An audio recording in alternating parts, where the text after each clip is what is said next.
As we have already discussed that indirect costs like overheads cannot be easily traced back to a product or service. Hence, businesses need to allocate these costs to each product or service, or broadly, each cost object. Cost allocation is a method through which a business allocates or distributes an indirect cost across various cost objects. There are 4 parts to cost allocation: cost pool, cost objects, cost driver, and allocation volume. Let's discuss about each of them. Cost pool. This is the total indirect cost that needs to be allocated across cost objects.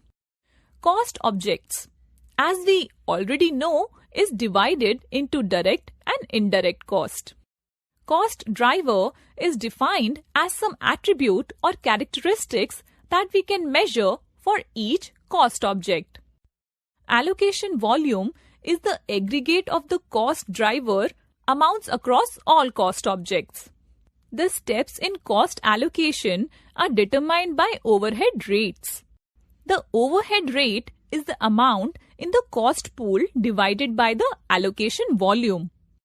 To know the allocation of cost, multiply the overhead rate by the number of cost driver units in each cost object.